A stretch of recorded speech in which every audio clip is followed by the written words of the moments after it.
Hello, testing. Yes, Dato'. Hi, can you hear me? Yes, I can hear you very loud and clear.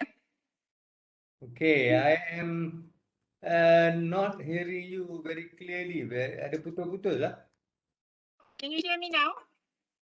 Now better. Tadi itu macam putus-putus. Okay, so now better, yeah? Now okay. Now okay. Okay, good. How are you, Dato'? I'm okay, fine. So are you in your office? Huh? Are you from your office or are you working from home? I'm in the office. Okay. Can you see my video tak? Is it dark or is it clear? Yeah, it's clear, it's clear. Everything is clear. Your voice, I can see you very clearly. All right, good. Over here, the rain has stopped for the last 2 days, so Okay, Kuala Lumpur is a bit dry now. okay. Compared to the last 2 days, it was very wet. So your area, Damansara, is not affected by the flood? No, PJ is fortunately not that bad.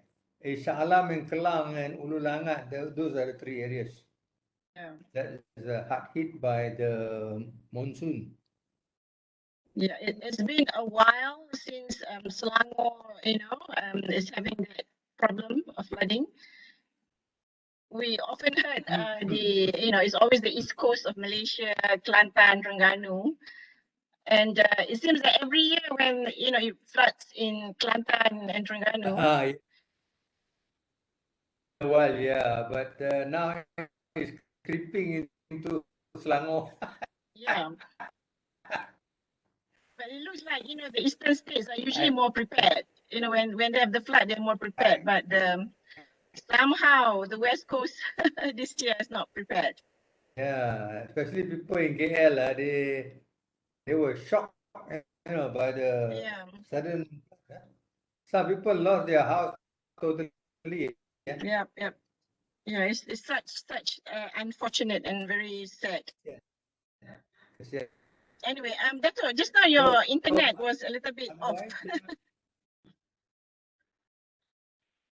oh yeah, Can't now it's hear you, okay. Dato'. Now okay. Just now it was, a bit unstable. Oh, okay. Mm. I hope that it will be good until last for the duration of the talk. Yeah, yeah. I hope so lah. Mariati will be hosting, or she's the host. So I'm just the moderating. So if I get cut off also, I will try and come in again. So don't panic. Dato, if it's going to rain here, so if I get cut off, you don't panic, okay? I will come back in because Mariati is hosting, and I think her internet is much more stable since she's in the university. Okay. So I will just proceed with a brief introduction of yourself, Dato, and then I will call you to give your talk. Yeah. All right. Okay. Okay. So it's almost time now. So let me just share my screen. So I had a few slides for you to introduce you. So I hope you don't mind. Okay. I think we have a No number of problem. students now. Are all the participants in? All the students in? Sorry, Dato. Are all the students in? Yeah. Most of them are in. So I'm going to start sharing now, Dato. Yeah. Okay.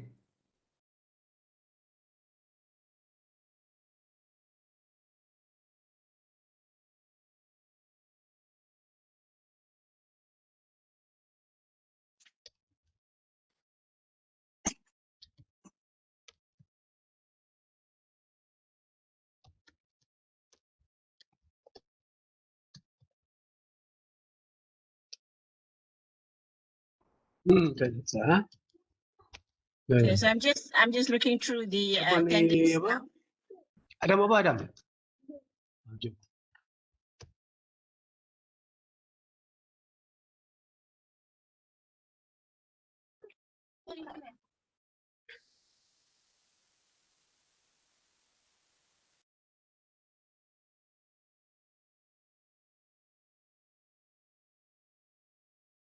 Right.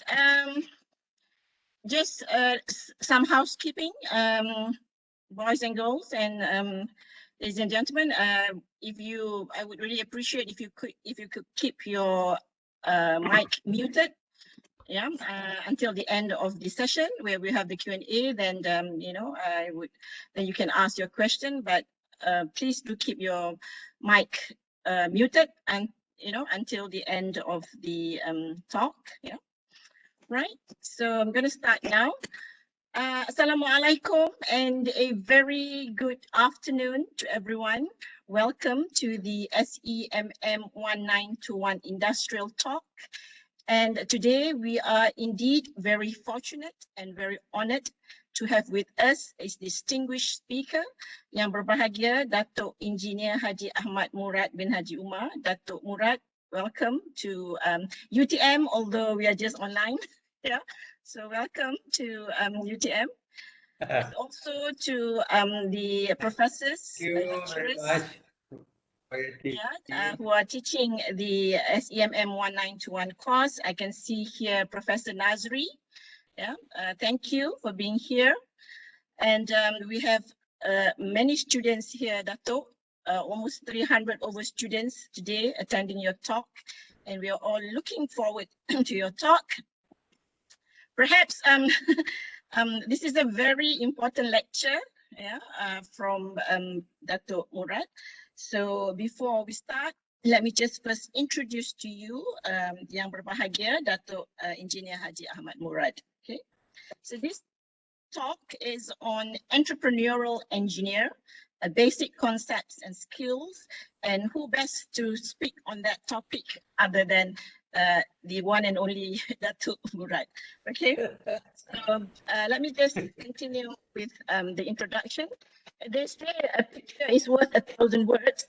So this is some photographs of yang berbahagia Dato' Murad, which actually shows the person that we are going to be listening to in a short while. First Admiral Engineer Haji Ahmad Murad bin Haji Omar was born in Pontiac, so he's from Johor. Hi, Johorians. Yeah. He was born on January 2nd, 1955. He received his early education in Johor Bahru and later joined the Royal Military College, RMC, the Boys Wing, at Sungai Besi, Kuala Lumpur. He joined the Royal Malaysian Navy as an engineering cadet on 10th December 1974. Now, let's have a look at Dr. Murad's academic qualification. Dr. Murad pursued his degree in mechanical engineering at University Technology Malaysia, UTM. So he is an alumni, guys. So he is an alumni of UTM. So very proud of you, Dr. Murad. Graduated in 1982 with a bachelor's degree in mechanical engineering. Admiral Murad then pursued a part-time off-campus Masters of Science degree course in engineering business management, actually, with Warwick University, and graduated in 2003.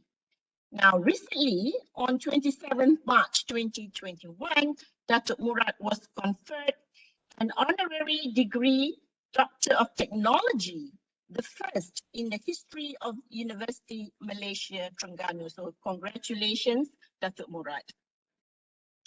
Now, going on to his professional affiliation, Admiral Murad is a fellow of the Institute of Marine Engineering, Science and Technology, or IMARES, United Kingdom. And also since November 2015, he is the honorary vice president of IMARES for life. In February 2012, he was elected as the president of IMARES Southeast Asia Division. So again, congratulations to Dato' Murad. Right.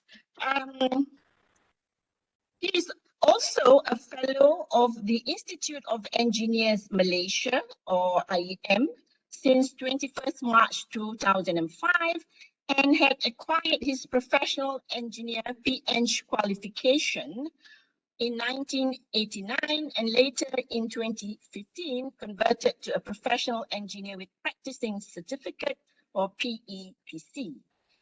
In 2006, he was admitted as a member of SNAME, a Society of Naval Architects and Marine Engineers, United States of America.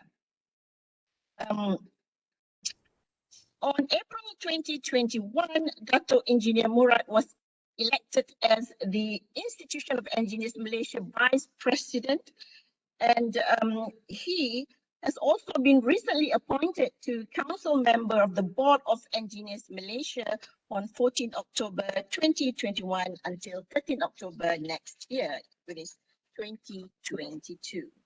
Now let's have a look at Dato Murad's journey in his career.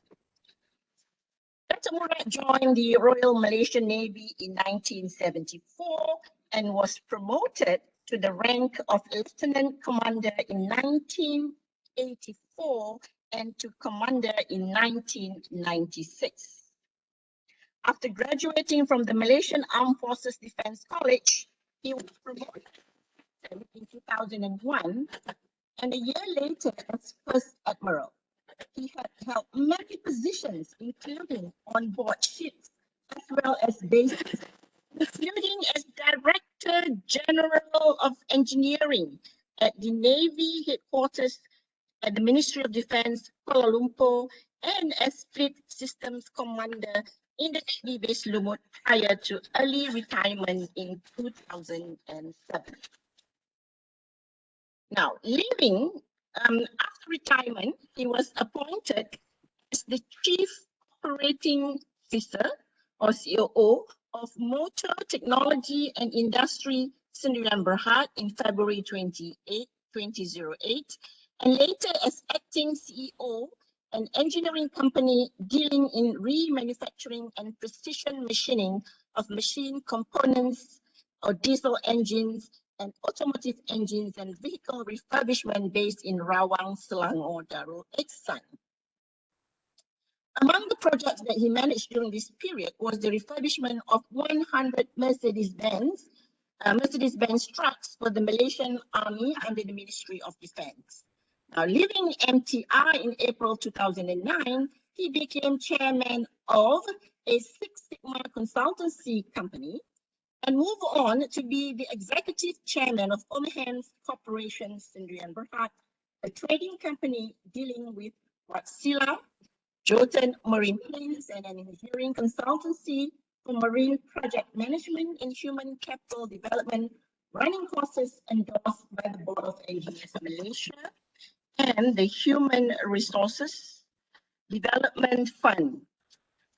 So, Dato Murad was involved in the KD Perantau hydrographic ship restoration project and a series of marine engagement with Baltic Naval Shipyard and Shenyang Shipbuilding, Sdn Bhd in Miri, Sarawak, related to the repair of Navy vessels.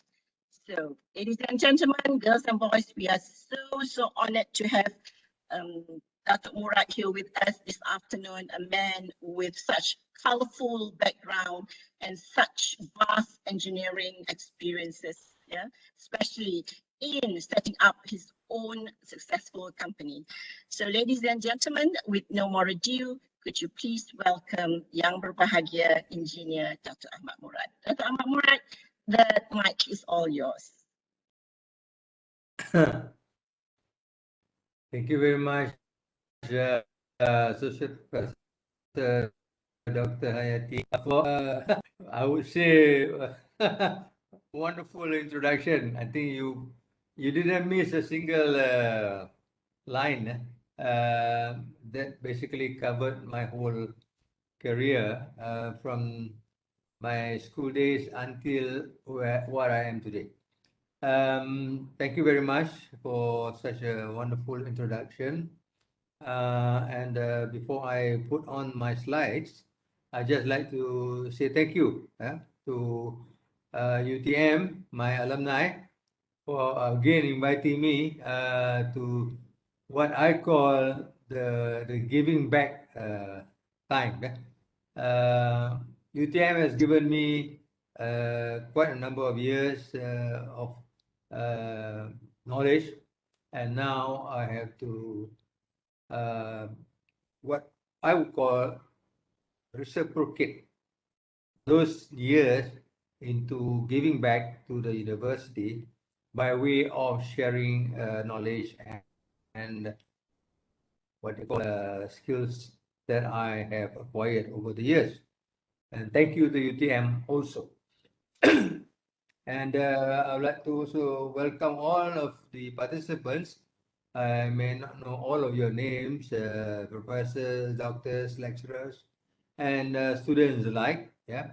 Uh, I would like to say welcome to this talk, and I would like to commend all of you for being chosen to come for to this afternoon's lecture. All right, I will try to work the technology, see whether it's working, right? Now I'm going to share my screen. Just before I share my screen again, the lecture will run for about an hour or so. But if you have any questions, I would appreciate you keep the questions until the question and answer time, which is at the end of the lecture. I will definitely entertain the questions that are put forth to me. Yeah. All right.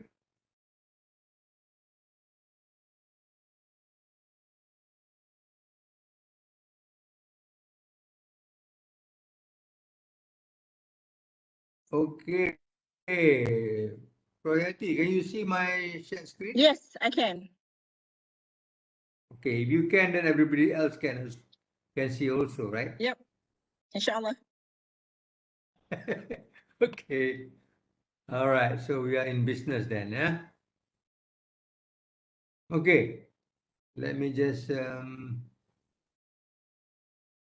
okay. What is this? You are sharing. Okay.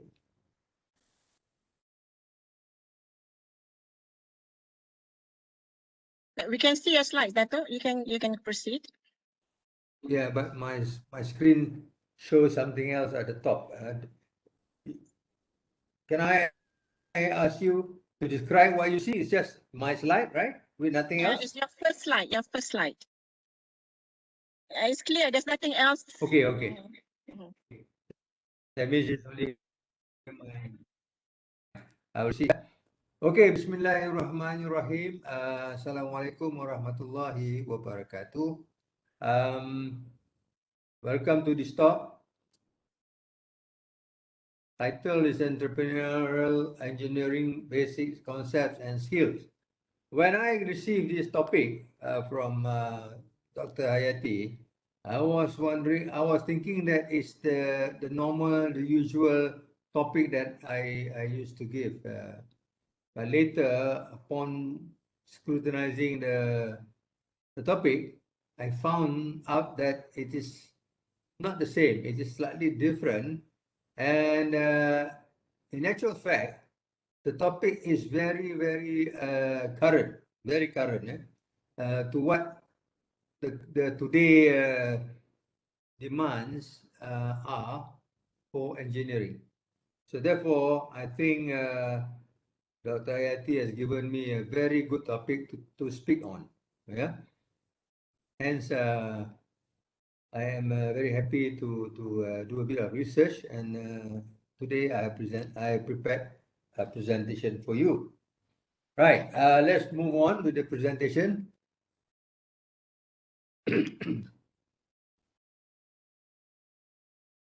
The entrepreneur. As the topic covers entrepreneurial engineering, so the word entrepreneur is there, and therefore we need to actually understand what is entrepreneur. Let's look at some definitions of entrepreneur. Entrepreneurship is the practice of entrepreneur. What they do is a skill set It's a process by which individuals pursue opportunities and put workable ideas into practice, regardless of the resources they currently control. May be done by an individual or a group having willingness to risk taking. So, in other words, in entrepreneurship is an endeavor where it involves number one, people, number two, resources, and number three, some risk taking. Please remember these three words as we will discuss this further later in our presentation. Entrepreneur, on the other hand, is the person. Um, an entrepreneur, describing the person, is the one who perceives and exploit profit opportunities by introducing innovative, new, or unique products or services. Hence, an entrepreneur is someone that, if you like, who goes out of the way to look into new innovation and creativity.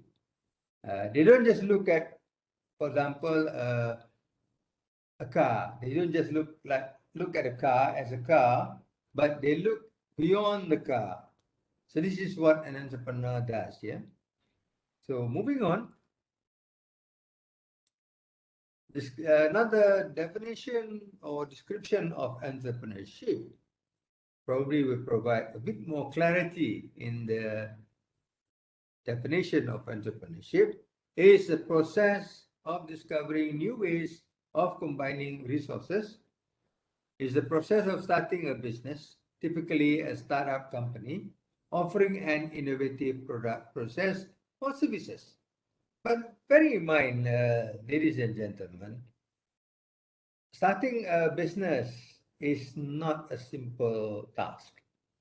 Many have endeavored to start up their own companies, but also many have failed. Actually, there were too many that failed than those who survived. So it is a thought that I think we all should keep in the back of our mind. However, looking at our country, Malaysia, we have some brilliant entrepreneurs already in the country, and I would like to share with you maybe one or two of them. Some of them, maybe you know who they are.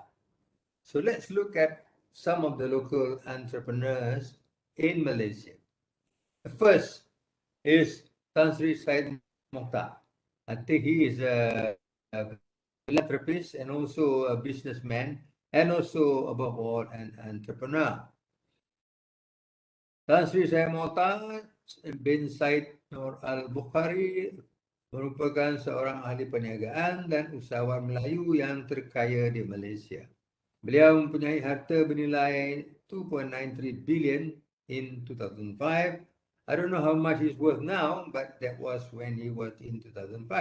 Probably this data is outdated, but nevertheless, 2.93 billion is a lot of money.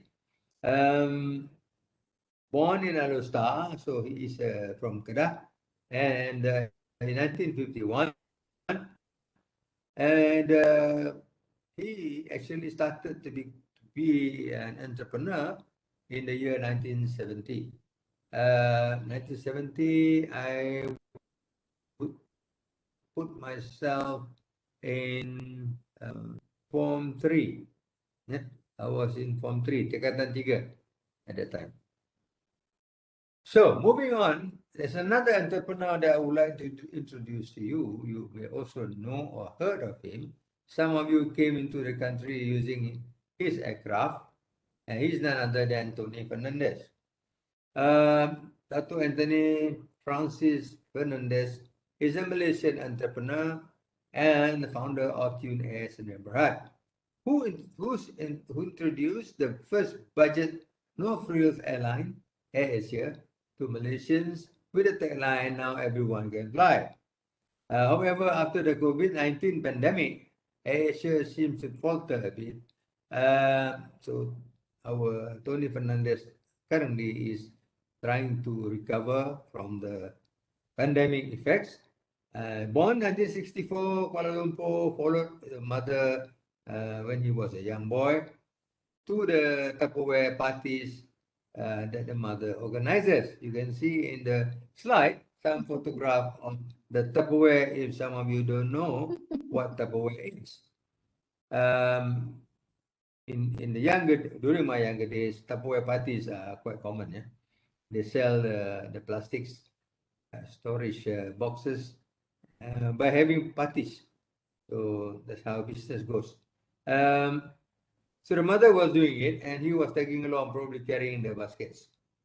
But later on, he became an entrepreneur. Probably he picked up something along the way when he saw the mother, how the mother sold the Tupperware to the lady folks that came to the party. He turned around in Asia, and at that time he was worth 530 million. So that's for you, two of our entrepreneurs. So now that you have seen the two and you've seen what they are doing and how they survive their businesses and what the net worth currently or in the last couple of years.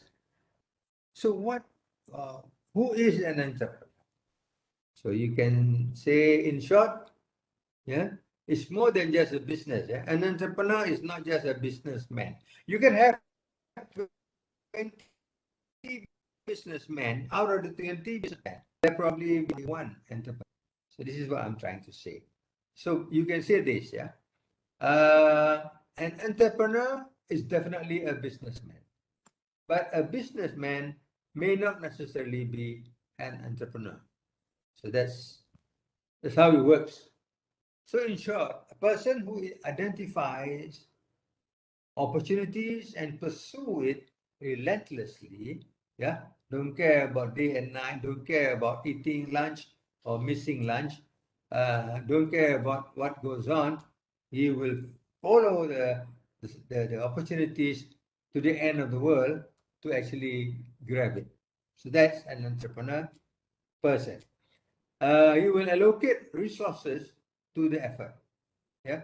If the resources are not with him, he will outsource it or get it from outside his organization. Yeah.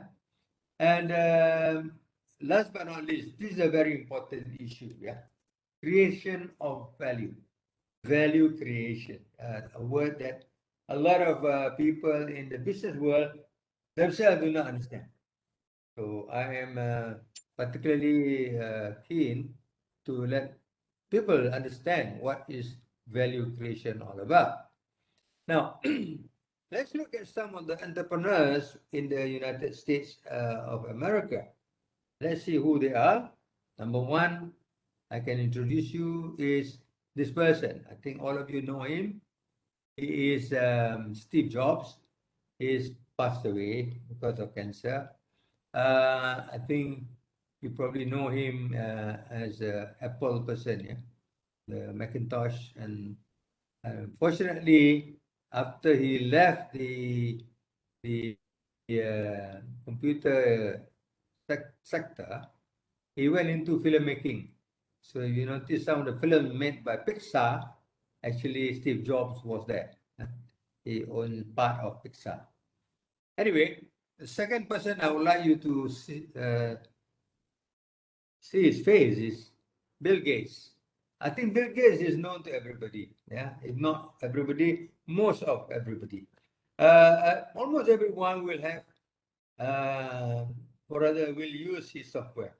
I'm sure. Yeah, I use them. Yeah. So Bill Gates has made his billions through the Microsoft endeavors.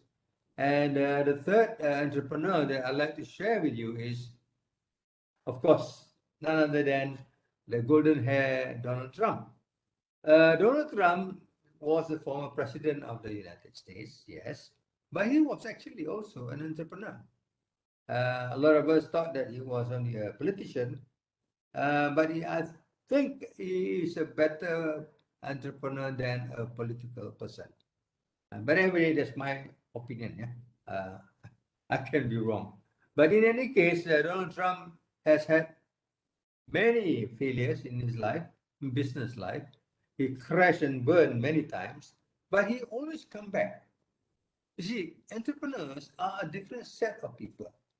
They are not the likes that once they feel and that's it, they call it quits. Pack up your bags and balik kampung and tanam jagung. That's not an entrepreneur. A businessman may do that. So that's the difference between a businessman and entrepreneur. An entrepreneur is someone that will not do that. Yeah? Donald Trump survived the businesses and then he actually came up to become the president of the United States. Almost got the term extended, but he lost to Biden. In any case, moving on. So now that you understand a bit about what an entrepreneur is and what does the entrepreneur does, you see the word entrepreneurial engineer. So there must be some links between entrepreneur and the engineer. So let's look at what or who is an engineer. Bugs Bunny is holding up a photo of a girl with a hard hat, and presumably she is an engineer. So an engineer is a professional who is involved in inventing, designing, and maintaining a variety of machines, structures, data systems, and so on and so forth. Engineers are also responsible for adhering to their employer's specifications for budgetary and also timeline.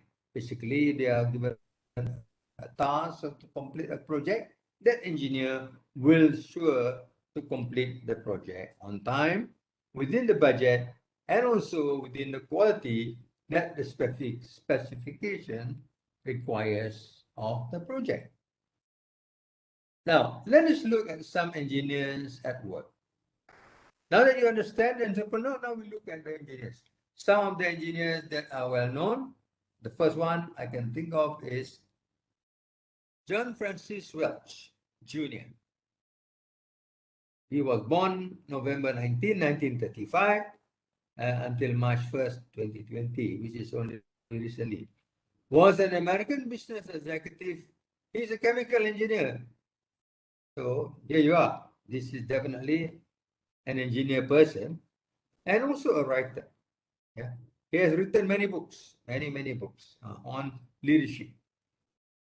He was chairman of the and CEO of General Electric, one of the biggest conglomerate in the United States. If you do not know General Electric, if you have flown before, most of the aircraft flying in the air are using his engines. Yeah. Besides Rolls-Royce, GE is another engine that is being used by the aircraft industry worldwide. So during the time was between 1981 to 2001. When he retired from the General Electric company, he received a severance payment of 417 million US dollars, the largest payoff at that time. Nobody had been given to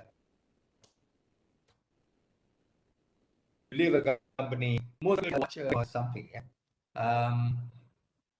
So when I left my company, Moto Technology Industry, in 2010, they gave me a watch, not a gold watch, but just a watch. Yeah. Silver metallic watch. So, but for Jack Welch, he was given cash, 117 million. And there's a lot of money. If it's in Malaysia ringgit, you can multiply by 5. You get the figures. Moving on, Jack Welch is a very well-quoted leader and an engineer at that. He turned around General Electric. Yeah, he was not liked by a lot of the workers in General Electric then, but he was appreciated for what he did later. Because when he came in, he was very drastic. Yeah, he sacked many people immediately when he came. A lot of riots was going on in the field, in the factories. But later, the shareholders understood why he had to do it. I wish we can do it in our organization, albeit our country. Yeah. If we don't like certain opposition, we can just sack all of them and then replace them with new ones. Anyway, let's look at some of the quotations by Jack Welch. Yeah, there are two quotations that are and financial strength allows us to deliver the consistencies and repetitiveness of our performance year over year. Leaders must lay out the strategy, make sure they resource it, and bring that strategy to operational reality. I like this quotation because a lot of leaders in our country and also globally, they understand there is a strategy. They tell everybody there is a strategy in the boardroom, but they never resource it and they never beat to death the strategy to make sure that it is operationalized. So this is where what people used to, the word that they use is rhetoric. So in a lot of countries, there's a lot of rhetoric and thesis, and engineers also do that, but they never deliver. So this is a good quotation. Another one is every every leader makes mistakes. So this is something that I think a lot of us cannot accept. Yeah, we think that leaders cannot make mistakes. Leaders do make mistakes, and every leader stumbles and falls. So some of them fail. But what's important is, according to Jack Welch, the question with the senior level leader is senior level meaning all the C grades, CEO, CFO, all the senior executives. The question with the senior leader is, does she learn from her mistakes, regroup, and then get going again with revived or renewed speed, conviction, and confidence? That is the key to a leader. If somebody has been shot down and fall to the ground and then just call it quits, now that is not a leader. So as an entrepreneur, there is a strong underlying fact that they are also great leaders. Right, moving on. Again, I can't help but tell stories because at the later slides, when we come into entrepreneurial engineering, you boys and girls would have understood what all those things I'm going to tell you later. Right. Let's look at another story. Story of how HP came about. Now, HP, as you know, is a company called Hewlett Packard. Yeah. Hewlett Packard started their business in making urinals, something that you see in the toilets. Yeah. And later, HP turned around the company and started working on something else until they finally are the world leader in computing or computers. Yeah. Today, HP laptops or HP computers or HP products, printers, inkjets, printer jets, laser jets, are almost in everybody's household. Yeah. In the office, every office you walk into, you will see probably an HP product. So there you are. That's how HP has grown. If you know that they grew from the toilet, then someone would not believe that. Yeah.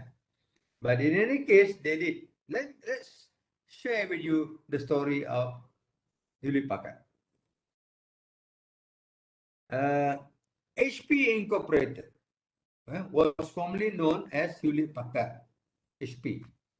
Now they call it HP Incorporated.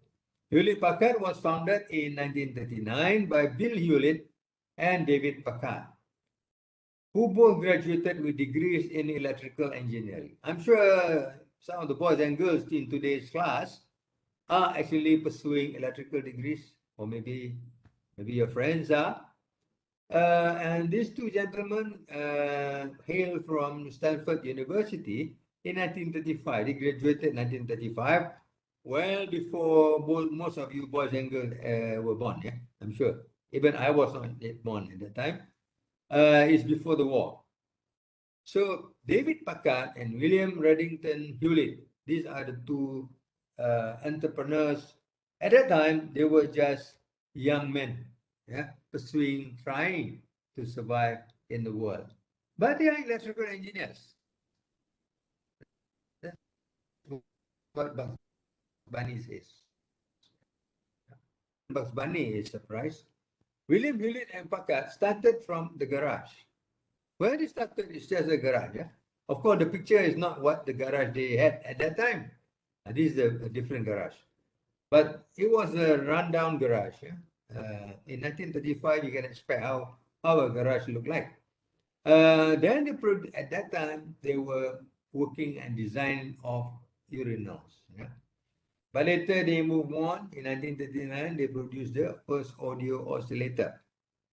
And the first year they were able to sell 5,639 US dollar worth and make a profit of 1,500. David then did accounting and business law. So this is the important thing. Yeah, David Packard was an engineer, but because William Hewlett is also an engineer, same branch, same discipline. So David Packard decided to pursue accounting and business law. These are the two skill sets that you actually, if you have as a businessman or as an entrepreneur, it will be wonderful. But most of us cannot afford to have a engineering degree at the same time, have a law degree at the same time, have an accounting degree. I've known of some friends who has got an engineering degree plus a law degree, but that's about all. Yeah, to do an accounting degree is something else, really. So, but this David guy is real champion. Yeah.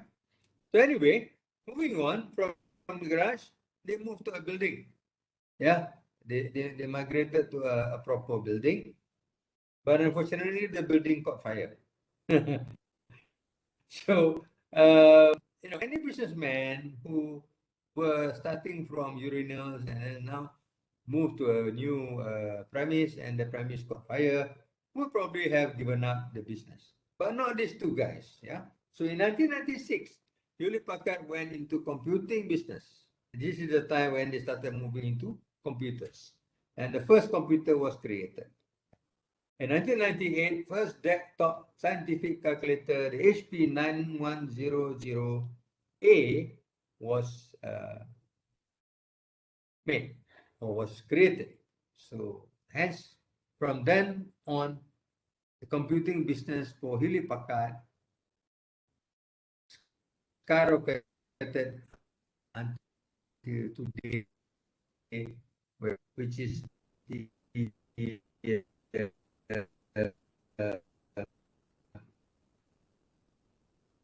newer ones. Entrepreneurial competencies. Leaving behind Hewlett Packard, we've seen how Hewlett Packard and David, Packard is the name of the person, how the both entrepreneurs survived and became what they are, and the business that grew from the urinal to the global kind. This is what we want to examine now. So as an entrepreneur, okay, let's move on to them. First, you need to have a strategy. You need to know how to uh, uh, cook, and you have a strategy. In anything you do in business, you have to have a strategy. Makcik, Makia, who wants to sell nasi lemak? You can on the house, understand? And suddenly, when she started doing that, she realized along the same road. So, how do you think she will survive? So She didn't do Dato', we are unable to hear you, Dato'. anything on. Dato', can you hear me? Dato'? Right. Is there anything wrong with any? Dato' Murad? Can you hear me well? Yeah, we cannot hear you up until the mic here, Makcik Kia. So is it possible if you maybe stop the video so that we can just hear you? Stop the video so that we can just hear you. Stop your camera Okay. maybe so that we can hear you better.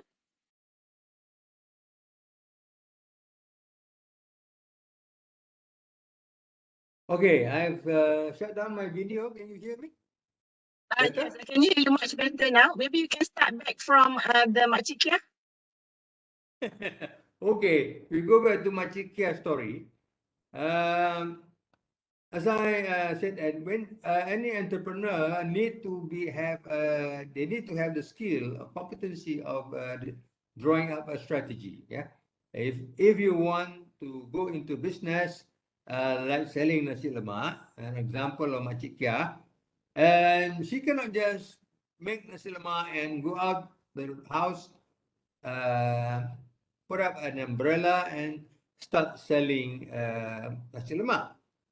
Then she realized that along the same road, there are 25 other makcik who are also selling nasi lemak.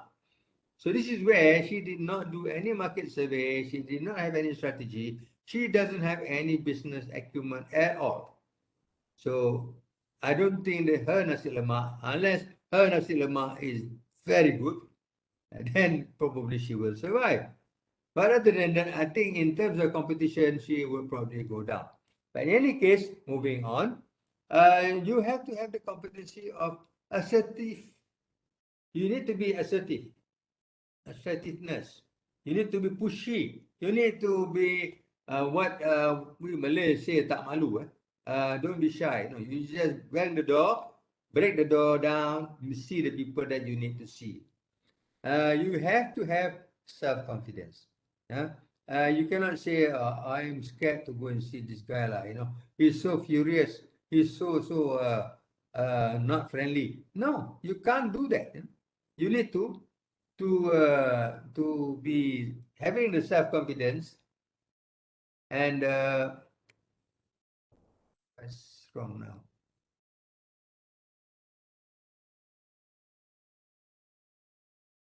You need to have the self-confidence. Yeah.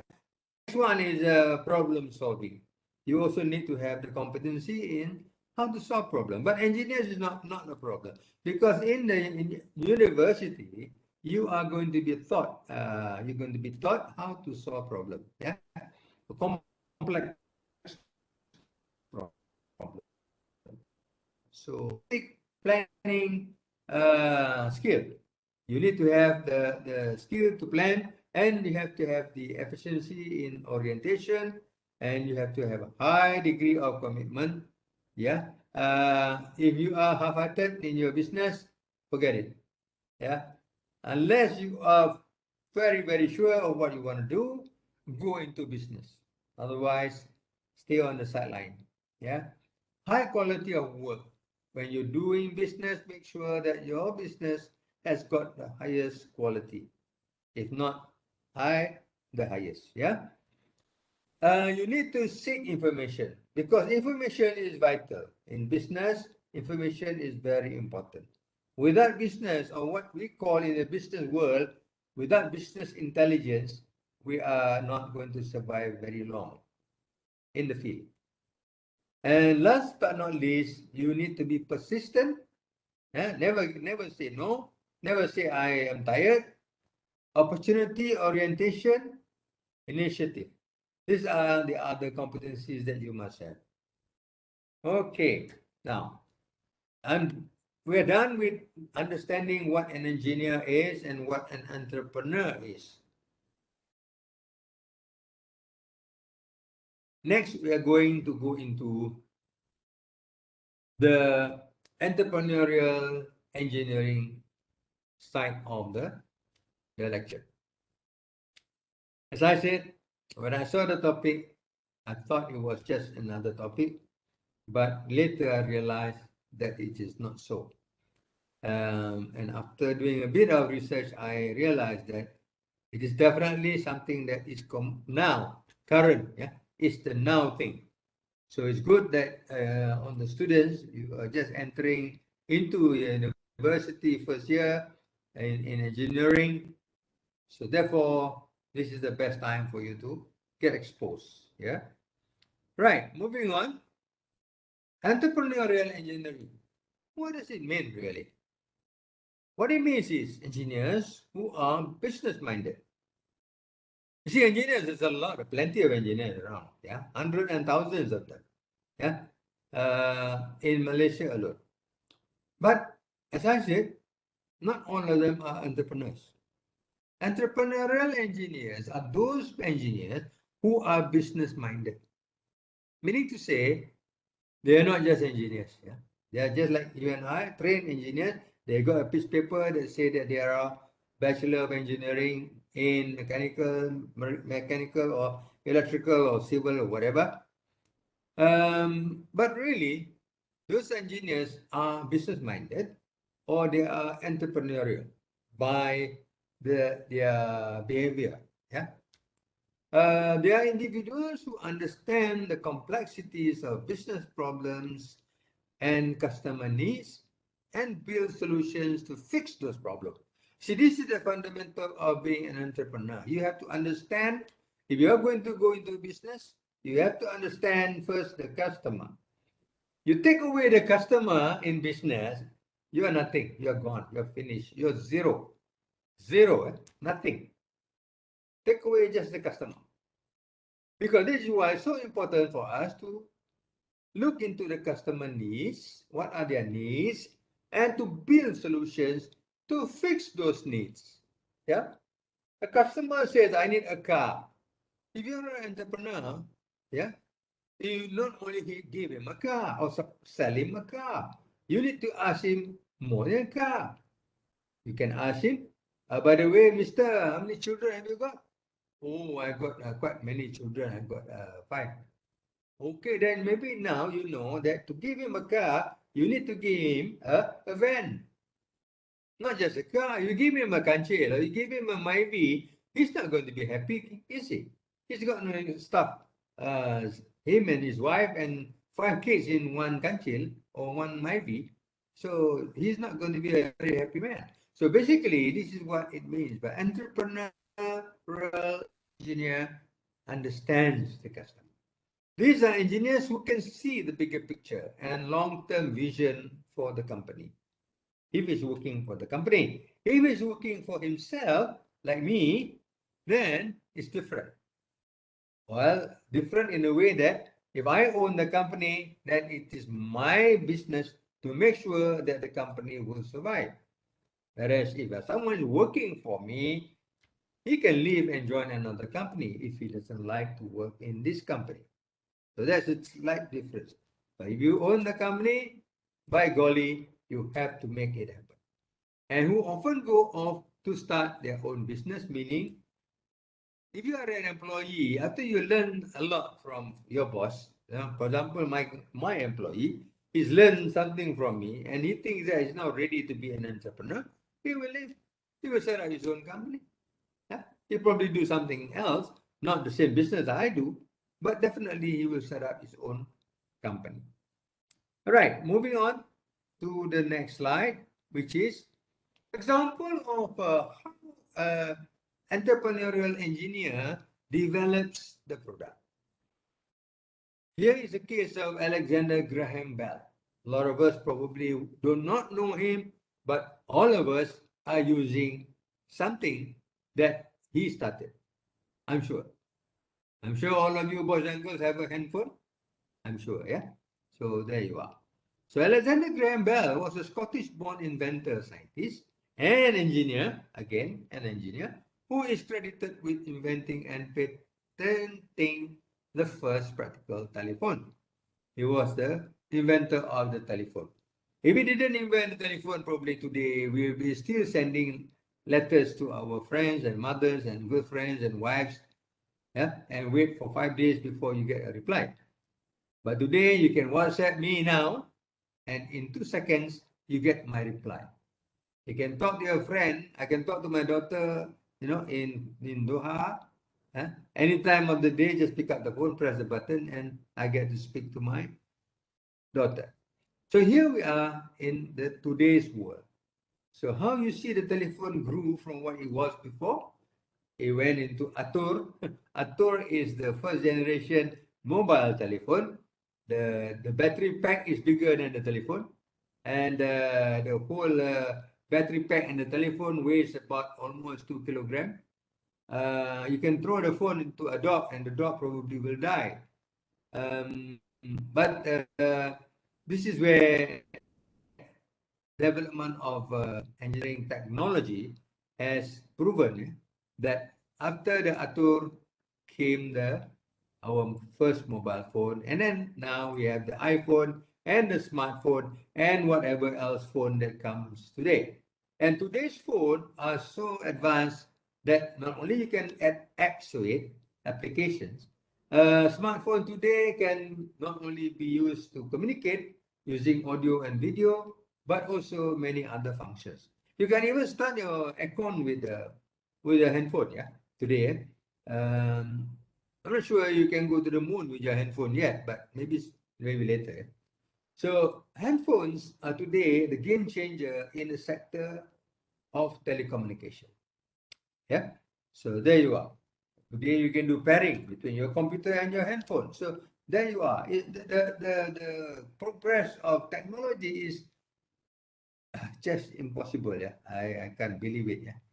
In any case, you see, it is the entrepreneurial engineers that has made this possible.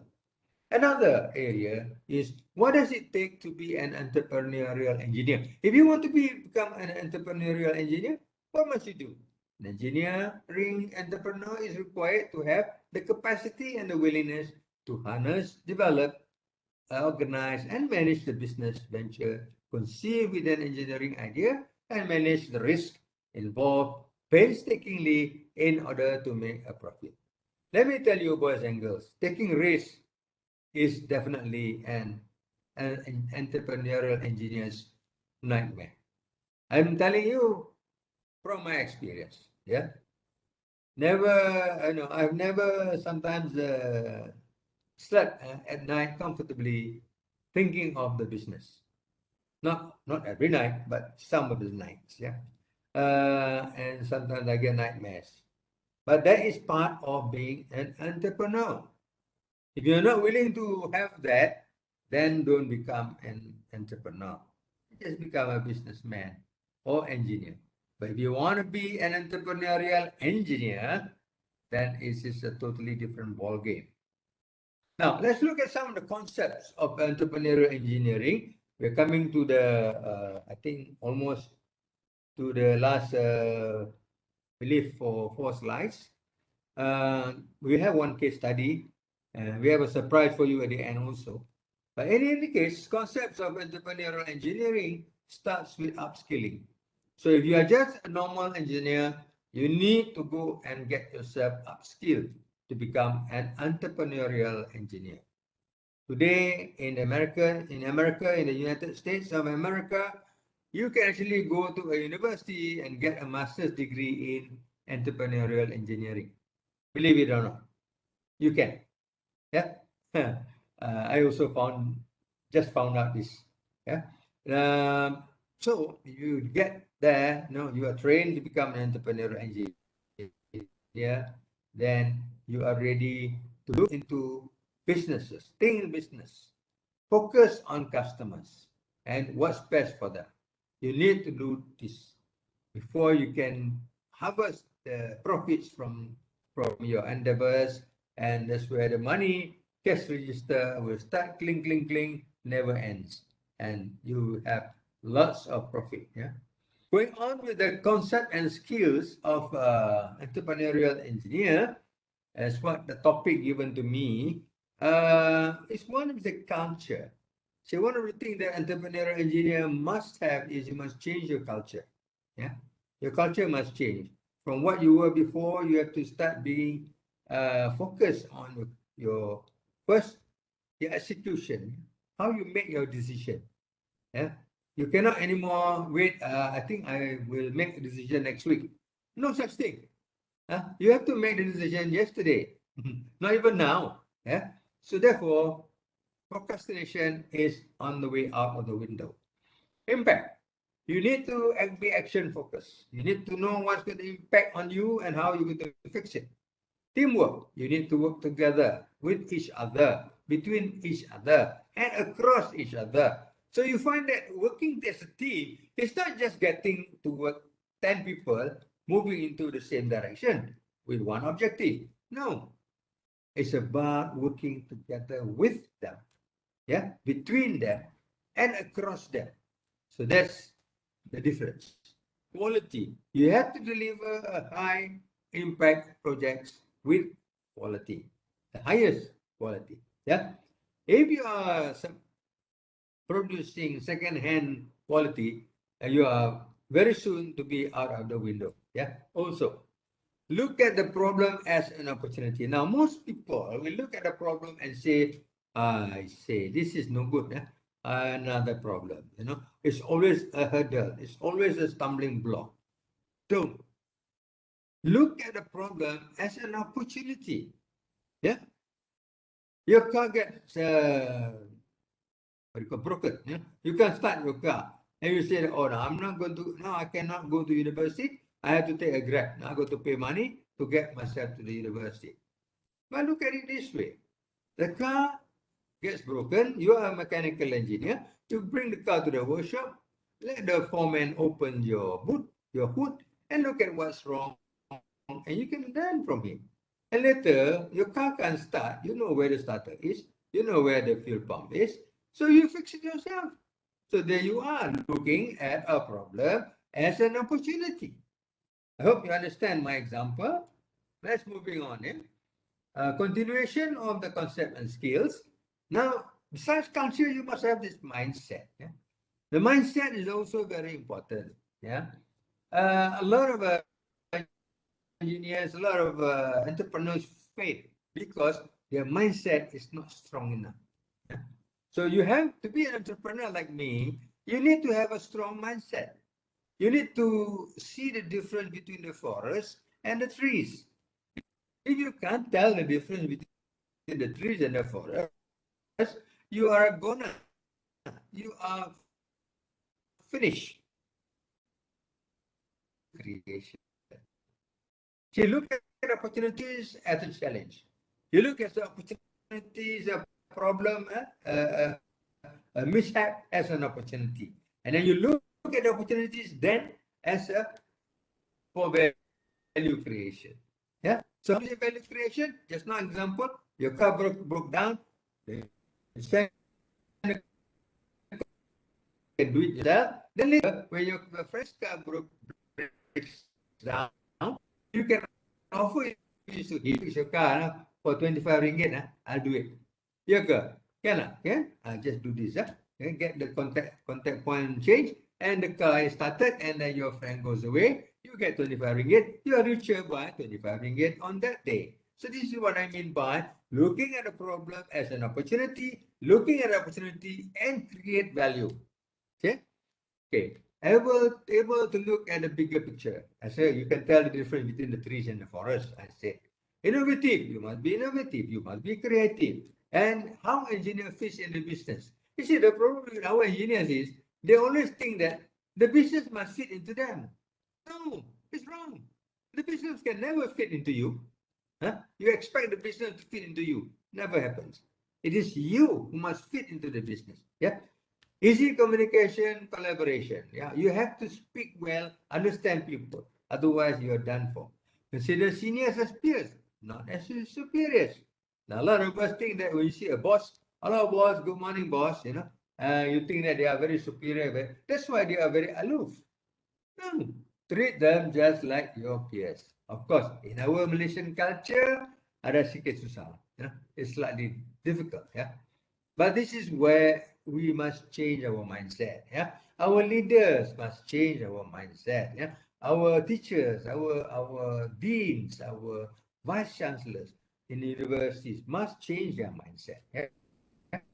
In business, the CEOs, the managing director, the owners, the shareholders, the chairman like me have to change my mindset. Otherwise, we will never move forward. Challenge the situation. How many of us dare to back people and challenge? How many? The mindset that you need to have if you want to be a successful entrepreneurial engineer, right? Okay, we are down to the last couple of slides. The concept and skills continued. Now we look at, just now we have looked at the culture, we have looked at the mindset. Now we look at the third point, which is productivity. So how do you want to move your business forward? Yeah. In productivity, one of the facets of your business to be successful, you have to bring your productivity up. So this is a good rule of thumb. Yeah, spend 40% of your engineering time focus on project immediate impacts. Yeah, 40%. So if your project is 6 months, 40% of 6 months you must focus on your project immediate impacts. What impacts your project hardest or most critical? Then the 30% left, look at focus on objective key result areas, your KPIs. Look at your KPIs, your OKR. Yeah. Therefore, you are now focused with delivery of your product. Then the last 30% focus on technical excellence and continued improvement. Don't forget Kaizen. We teach Kaizen because we want to tell people you must always continuously improve yourself and your product and your business. You look at a pie chart, it tells you 40, 30, 30 is almost equal, yeah, all the three focus areas, right? So that's productivity for you. Now, I am coming to the end now, is with the case study. Now, if you have not, maybe still having some difficulty to understand the lectures so far, I hope this case study will make it clear. Just give me 2 seconds.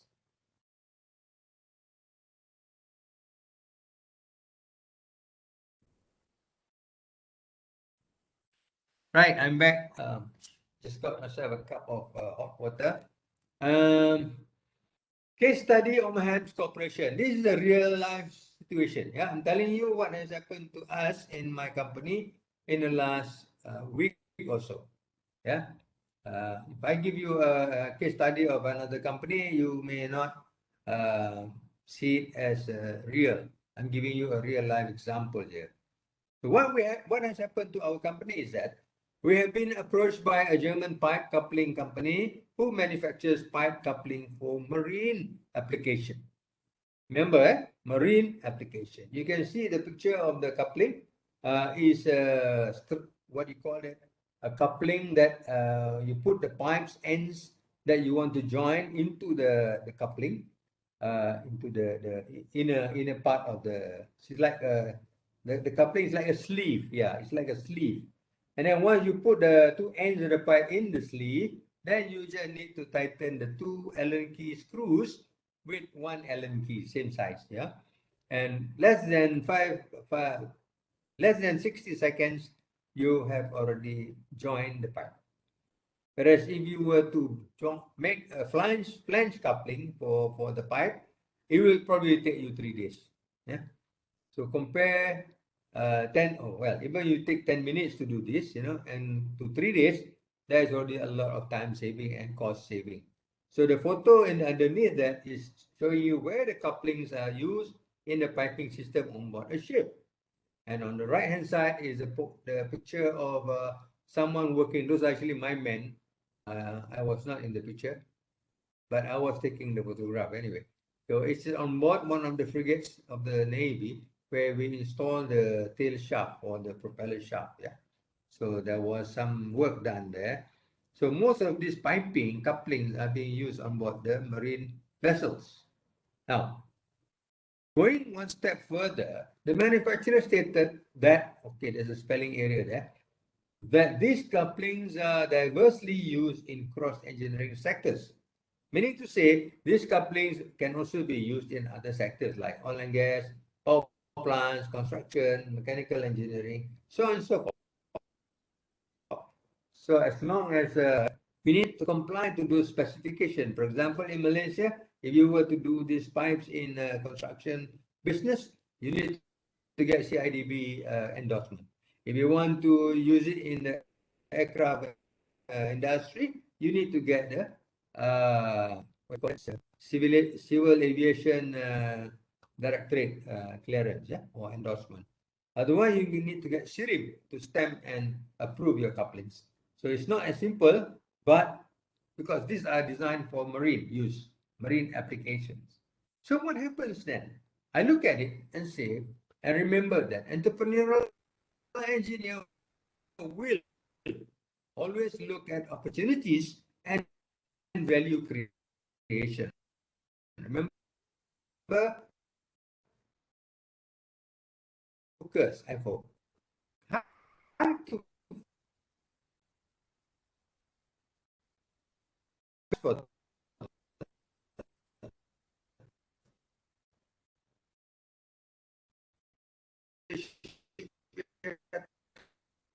tomorrow, I will deliver by the expensive coupling. They want to be supportable and sustainable. Uh, it has to downtime means they lose money, and must be easy to use that engineer. And I tell my sales engineer and my technical folks, I said, we can fix it and meeting the green standards, meaning to say, qualify all the standards required by the international standards. So there you are. As an entrepreneurial engineer, you must look at this as an opportunity. Don't just look at it as an opportunity for ships or marine application. Think of how always look for opportunities and value creation. We are looking at profits, yeah, tons of money, hopefully, yeah. So we look at opportunities. What are they? Lots of industries uses piping of different material sizes and jointings. Lots of sectors use pipe system such as oil and gas, defense, manufacturing, construction. Clients have insufficient funds sometimes. They don't have enough money. They have money, but not enough, yeah, to probably replace the whole package of couplings, you know, if you were to be flanked. But you offer a cheaper solution, can be done in very short time and still maintain the integrity of the system. Why not? So you are offering them an opportunity. Then the value creation part, as I said earlier, the value creation is, you know, this can be achieved through a management process of defining, creating, delivering, and sustaining value. So it's the value that we're looking at. Value is ultimately defined by customers. Your customer is the one that's going to identify the value for you. What value do you give? You know, this coupling give to them.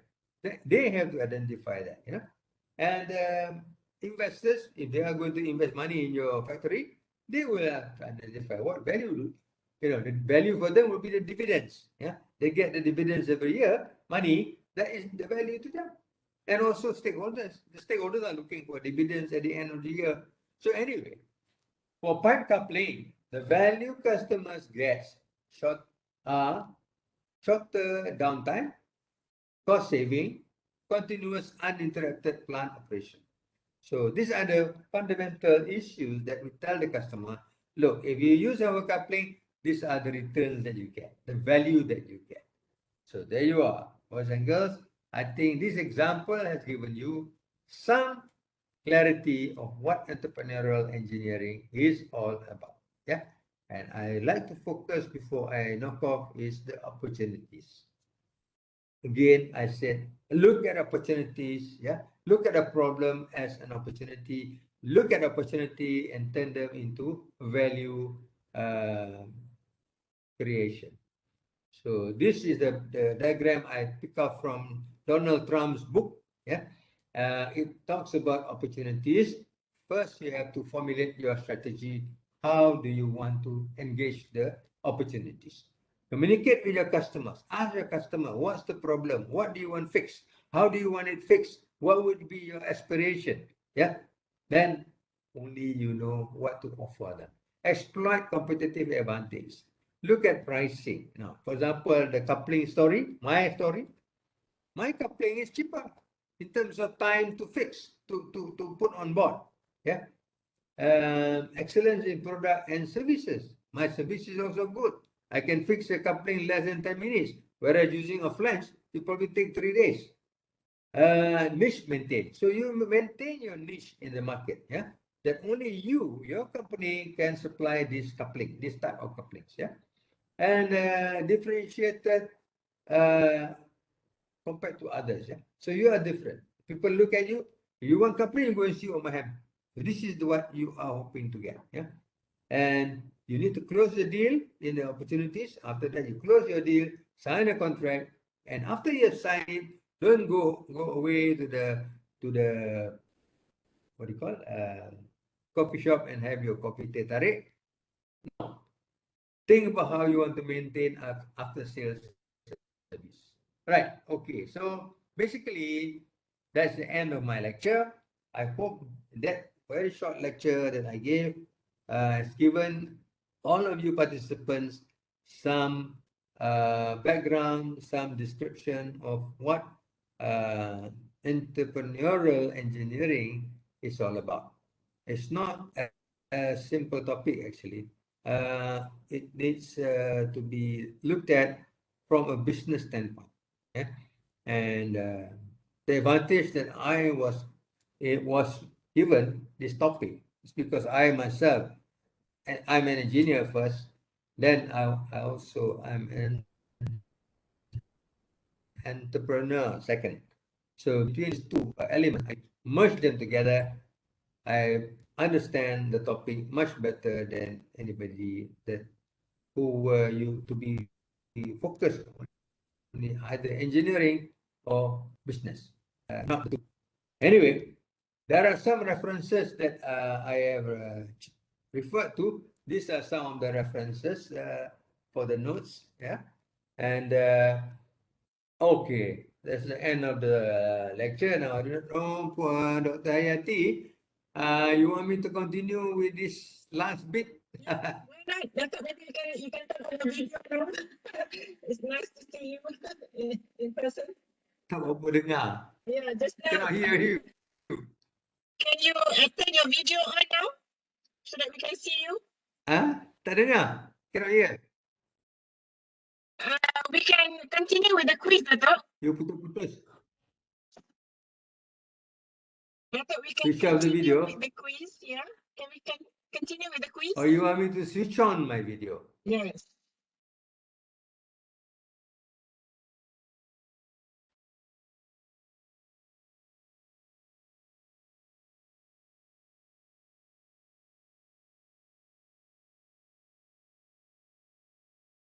Dato, can you hear me? Tak dengar.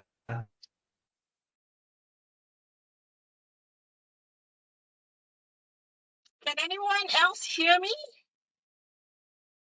Boleh, Lee, boleh. can you hear me, Lee? Mungkin Datuk punya line tak bagus kot. I see. Tell me. Putus lah. Tak, suara Datuk okey. Can you type in Boleh dengar, ya, boleh dengar. chat box? Okay, right. I'll type in the chat box. Okay. Tak dengar. Can anybody help me? Datuk dengar saya tak? Dengar? Dengar. Siapa ni? Saya Nazri, it's one of the lecturer lah. I think Okay, you Nazri. I can hear Nazri very clear. okay. Tadi Dr. Hadi kata you can turn on your video and continue with the quiz. Yeah. Oh, Yeah, go ahead with the quiz. I've already turned on my video. Can you see me? Yes, Dato', can.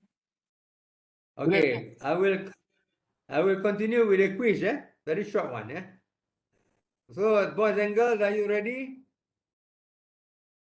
Boleh, Okay, let's start with the first question. In not too many words, describe entrepreneur and B, entrepreneurship. So, anybody wants to try? Okay. Can you Oh, answer the question in the oh. Anybody Dalam want to chat tu try ada to jawapan answer? tengah tu. Dah ada, Dato' dah jawapan dalam chat. I think they are writing in the chat. You can check it out. Okay, I've opened the chat box. Tak ada apa pun. Oh, create value. Okay. To create profit. Okay. Taking perceives finding new way.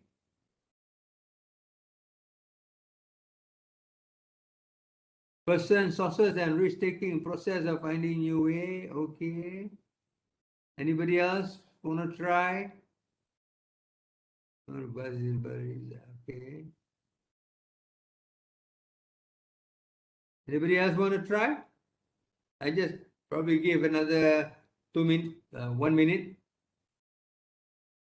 You cannot take too long of the because we have Q&A after this. Okay, anyway, kalau tak ada, then obviously some of you have been very attentive. Yeah, you got some keywords in your answers. I don't expect you to narrate the whole answer exactly as per my slide, but I would appreciate some of the keywords that you use. Yeah, right. Keywords like taking risks. Yeah, things like making profits out of opportunities, looking at opportunities and creating value. These are some of the keywords that I would expect from all of you. Yeah. Okay, let's move on to the second question in the quiz.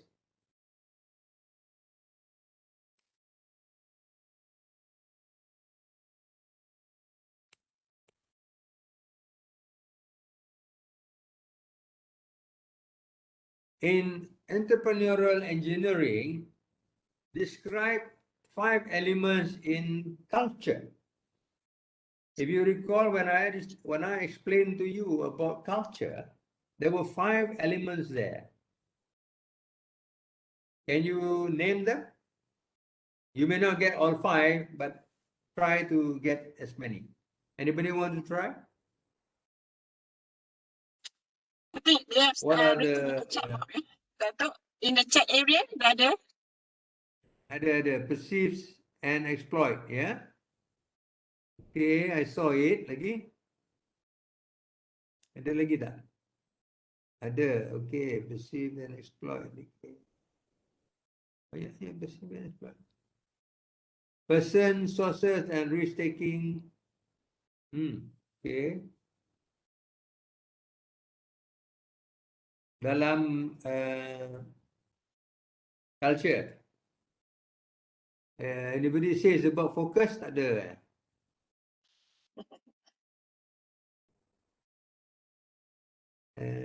Okay, perceive and exploit. Anybody else? The 5 culture, very important. The culture that you must move into if you want to be an engineering entrepreneur.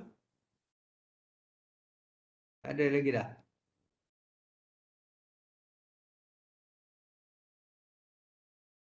Okay, I'm going to give another half minute. Anybody want to try? Exploit profit opportunities by introducing innovative products. Okay, they can relate to deliver high impact projects. Maybe I can accept that. What about working as a team? It seems to remember, yeah, it's very important. The culture. Okay, right. Let's move on to the last question, which is the last question is on productivity. on productivity? Any answers from the floor? Very simple question. How many percent do you focus on key result objective? How many percent? Remember the pie chart? The students have answered in the chat box, Dato'. Oh, dah jawab dah. Okay, let me see what are the answers.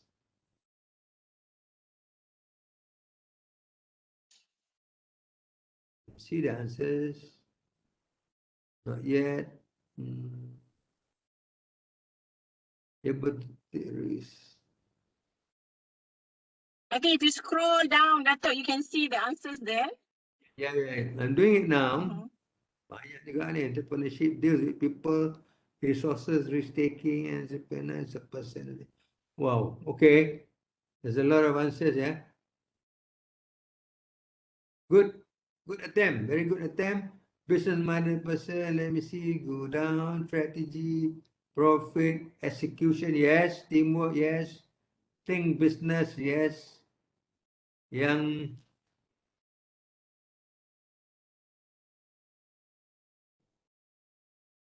teamwork, equality, execution, look problem as opportunity, focus, execution, impact, execution, quality, what's best for, okay. Quality, teamwork, ada teamwork. Okay, very good. Impact, yes. Upskill, yes. Impact. 30, 40, 30. Siapa jawab ni?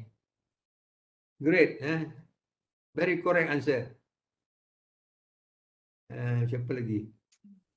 Okay, Dato', maybe we can open for Q&A now, Dato'. Yep, okay. I think there's brilliant answers coming in anyway. Okay, so that's the end of the talk. We can go now to the last question and answer. Over to you. Okay, thank you Moderator. so much, Dato'. So we're going to open the session for 5 minutes for Q and answer, question and answer. So any question, can you write in the chat and I will help to read it out.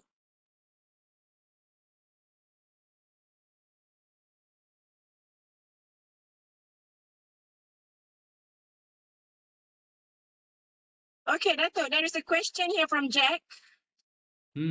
Jack wants to know, how did you get your first client? And how do you keep it going until now? How do you keep on going getting clients? Okay, very good question. For your information, the first client I didn't get. I failed to get because we were starting the business. We didn't know how to persuade. We were not persuasive. It's one of the skills that we are supposed to have. But over the time, we managed to learn the tricks of how to actually persuade the client to agree to us. And then when we secure the contract, then we can then call them a client. So the first positive client, if you like, that we got, the way we approach it was we need to actually engage them. Yeah, the word is engage. We cannot just send messages like WhatsApp or over the email. It doesn't work that way. Yeah, you have to have a face-to-face. So that's the first successful client. Now, subsequently, we learned the tricks of the rope. Yeah. Who was your first? Can you name your first client? They want the name of the client? Is it possible to name? Oh, wow. My first client was the Malaysian airline, MAS. Oh, Malaysian Airline. You. Malaysian airline are very strict people. The procurement person was an engineer. He doesn't take nonsense with the suppliers. And eventually, in fact, he was stabbed by one of the because one of the suppliers was not happy with him. So he paid a gangster to actually knife him. And he was in hospital for 15 days. Anyway, that's the side story. But actually, that was Malaysian Airline was our first client when we supplied them some parts for their vehicle to bring the airplane out of the hangar. Yeah. So, and how do we continue to get clients? Well, as I said, the once you know the trick of the trade and you apply the same methods to the other clients, but there's no one method that fits all clients. I'm tell you this, yeah. So every time you meet a new client, you have to understand them, the customer, you have to understand them, you have to read them, you have to actually engage them before you actually hope to secure any contracts with them. So as an entrepreneur, you need to have that skill. I hope that answered the question. Okay, thank you, Dato. I think what you said was you need to understand you need to read your client, you need to understand your client, and you need to engage your client. Yeah. Yeah, correct. All right, Dato. Nur Fasiha wants to know what inspired you to become an entrepreneurial engineer. Good question also. After a while, I was wondering why am I in this business anyway? But Pak Seha, if it makes you happy, my answer to your question is it is the passion.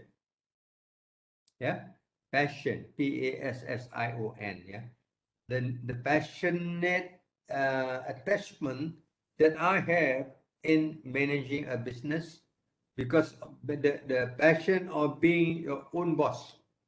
Yeah, the passion of driving what you wanted to be done the way you wanted it. That is very important because otherwise you keep on working for somebody forever, you'll be told what to do. Am I correct? So if you are what do you call a business entrepreneur, you run the business the way you wish it and the way you want it.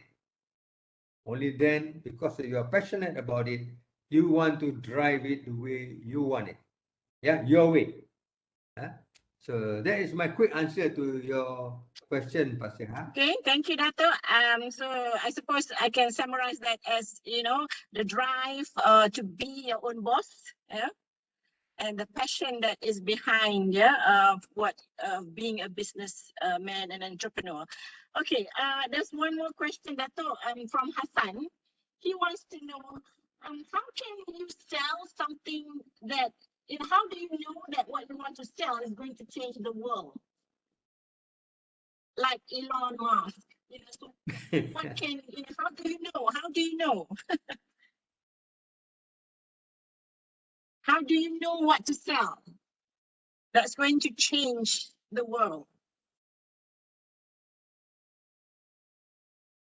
Order. I hope Dr. has not left us with that question from Hassan. Yeah. But anyway, Katan, if I will twist your question a bit, yeah. Sorry, I don't sell things to people to save the world, but I definitely sell products to save my customers. Yeah, the customers have their own world they live in. For example, my customer is the Marine Police. Yeah, the Marine Police needs, say for example, couplings for pipes. Yeah? And they need it fast because if not, the pipe leaking in their boats and the water is coming in, the boat will flood and then sink, and they probably lose some of the mata-mata or constable on board that ship, yeah, on board that boat. So in the world they live in a world of trying to enforce the law. So I am, as a supplier or an entrepreneur, supplying products to them to save their boats from sinking so that they can continue to pursue what they are supposed to do, yeah, in the eyes of the world. So I hope I hope I answered the question. But if you ask me what do I know, whether I know what I sell is what they need, I think this is where I mentioned many times today, you need to read your customer. Kena faham apa customer punya kehendak. What do they want? What do they need? What makes them happy? What makes them satisfied?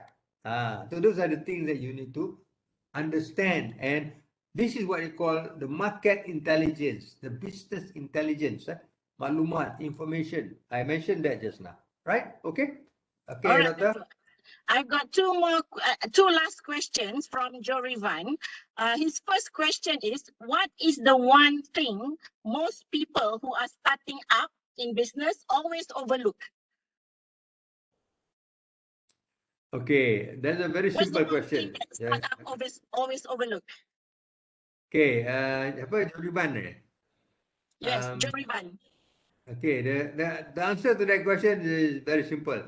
The people, when they started their own company, the startup company, they always overlook is that they think doing business is easy.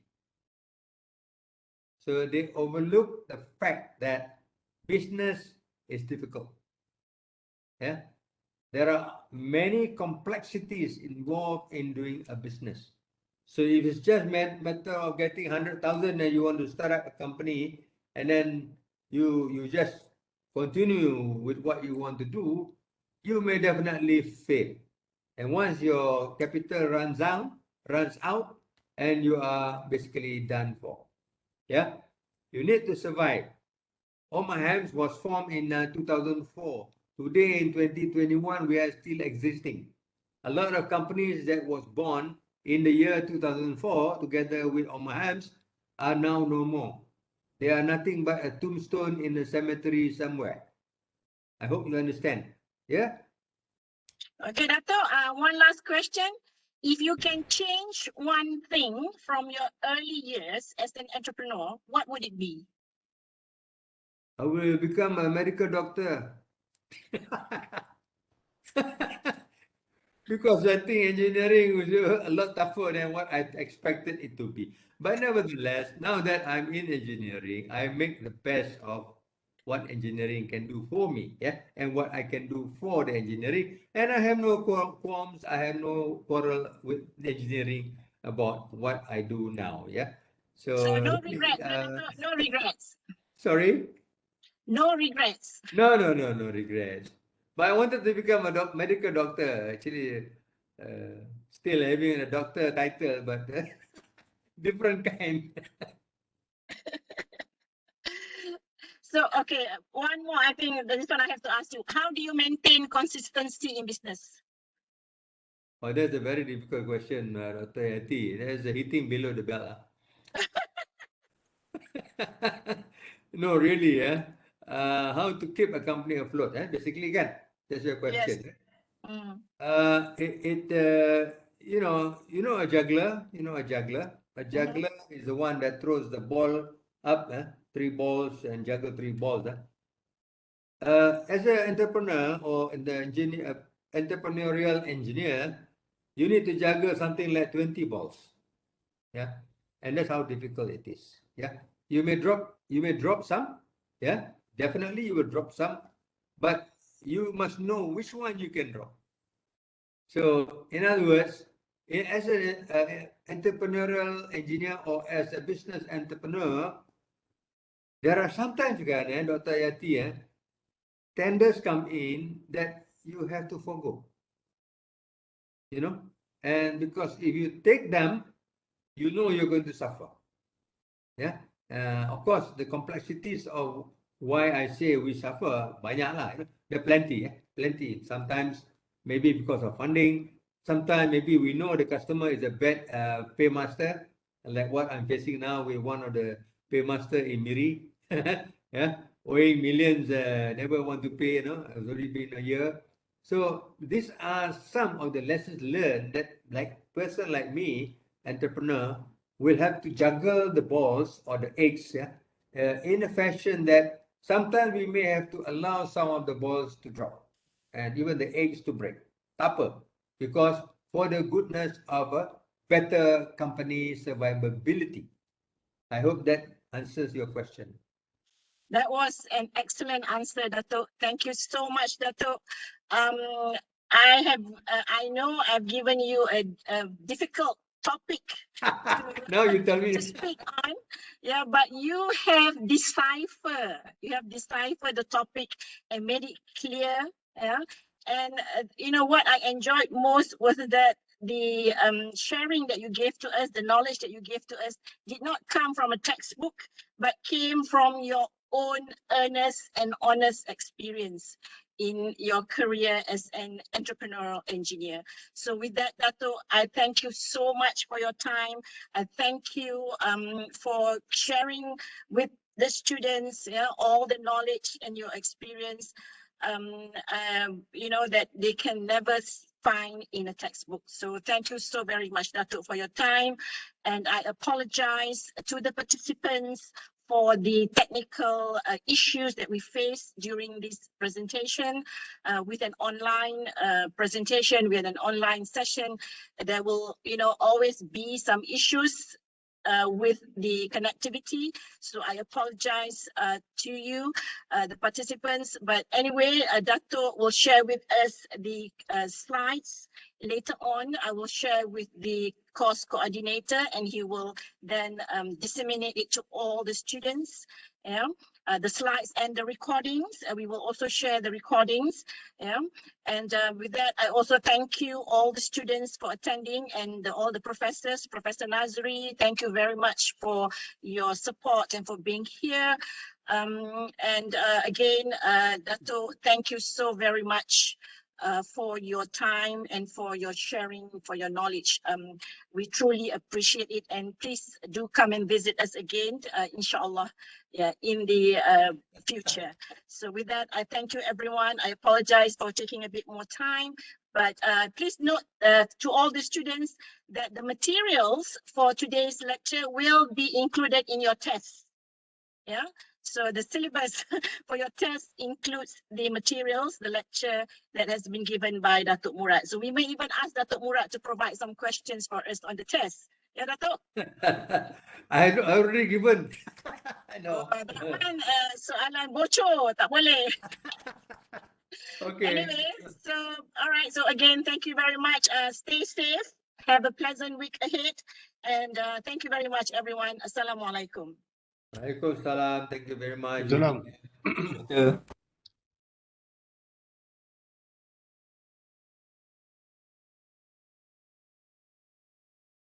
Thank you, Datuk, once again. Okay, thank you. Bye.